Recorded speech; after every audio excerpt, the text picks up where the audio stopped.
कौन बनेगा नेता। नगर निगम के चुनाव पास आने वाले थे। पूरे कानपुर शहर में टिकट को लेकर मारामारी शुरू थी, लेकिन सबसे ज्यादा चर्चा में वार्ड नंबर 40 की सीट थी। वो इसलिए क्योंकि इस बार वहां की सीट महिला के लिए आरक्षित थी। अब सवाल ये था कि चुनाव लड़ेगा कौन। इससे पहले ठाकुर साहब वहां से पार्षद थे और इस बार उन्होंने अपनी पत्नी सीमा ठाकुर को टिकट दिलवाई और ठाकुर साहब की शान के कारण सीमा जी ने 20,000 वोटों से चुनाव जीत लिया। अरे बधाई हो सीमा भाभी, अब तो आप वार्ड की पार्षद बन गई हैं। अब तो हमारे काम आप ही करवाएंगी। अरे ये तो सिर्फ नाम की पार्षद बनी है, वो तो महिला सीट आ गई, वरना पार्षद तो मुझे ही बनना था। अब भले ही चेहरा इसका होगा, लेकिन पावर तो मेरी ही होगी। अरे वाह भाई साहब, क्या दिमाग लगाया है आपने भी। आइए आप लोग, खाना लगा दिया है सबके लिए। सीमा जी पार्षद बन चुकी थीं, फिर भी उनकी एक ना चलती। सारे काम ठाकुर साहब खुद ही संभाल लेते और जहां जरूरत पड़ती वहां सीमा जी का अंगूठा लगवा लेते। सीमा जी ज्यादा पढ़ी लिखी भी नहीं थी। एक दिन ठाकुर साहब और सीमा एक प्रोग्राम में जाते हैं। अरे ठाकुर साहब, आप आ गए। ओहो, पार्षद मैडम भी आ गई हैं। स्वागत है आप दोनों का। लगता है हमारे पार्षद फंड का सही इस्तेमाल हो रहा है। चलिए अब उद्घाटन करते हैं। ये लीजिए ठाकुर साहब कैची, आप ही सबसे पहले प्रवेश कीजिए। सब लोग आगे निकल जाते हैं और सीमा जी पार्षद होने के बावजूद भी पीछे खड़ी रह जाती हैं। वो देखती हैं कि वेलकम बोर्ड पर उनका नाम है, लेकिन महिला होने के कारण कोई उनका सम्मान नहीं कर रहा। अगले दिन एक आदमी उनके घर आता है। अरे ठाकुर साहब नमस्कार। कल ना हम नोटिस किए कि हमारा घर तो अवैध है और नगर निगम वाले उसे तोड़ने आ रहे हैं। अरे कुछ कीजिए ना ठाकुर साहब। देखो भाई, मैं तो ज्यादा कुछ कर नहीं सकता, पर अगर तुम सबकी जेब गर्म कर दो तो कुछ हो सकता है।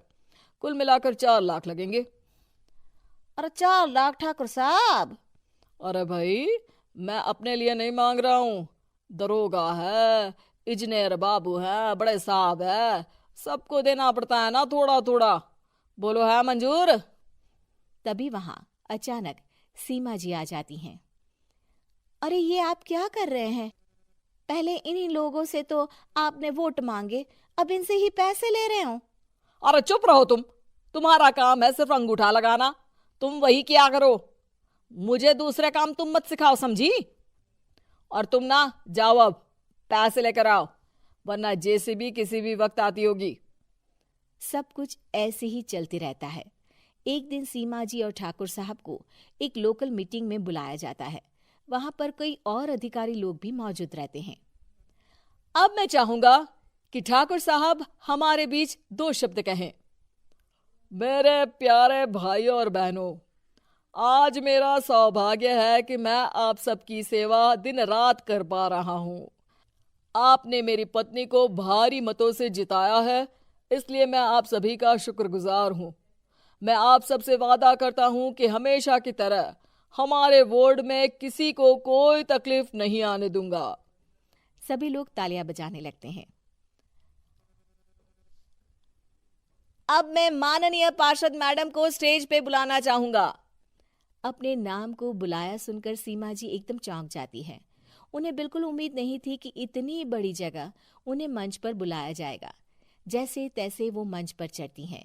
ऊपर जाते ही सीमा जी को सारी पुरानी बातें याद आ जाती हैं कि किस तरह उनके पति उन्हें कभी भी आगे बढ़ने नहीं देते और उनके नाम से गलत काम करते हैं। वो बोलने लगती हैं। मैं आपके वार्ड की पार्षद सीमा हूँ। आप में से बहुत कम लोग ही मुझे जानते होंगे, क्योंकि इससे पहले मुझे कभी ऐसा मौका ही नहीं मिला। सारे मौके मेरे पार्षद पति यानी आपके ठाकुर साहब ही लेते रहे, लेकिन आज ये मौका मुझे मिला है तो मैं इसे ऐसे ही नहीं जाने दूंगी। मैं आपको ये बताना चाहती हूँ कि आपके ठाकुर साहब मेरे नाम की आड़ में गैर कानूनी काम करते हैं, जिस पर अंगूठों के निशान मेरे होते थे।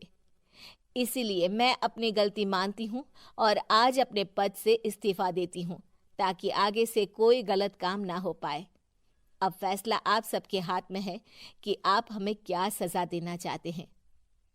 सीमा जी की बातें सुनकर ठाकुर साहब के चेहरे का रंग उड़ जाता है और वो शर्म से मुंह नीचा करके वहां से चले जाते हैं और पद से इस्तीफा देकर ही सही सीमा जी अपने आप में आत्मविश्वास महसूस करती हैं।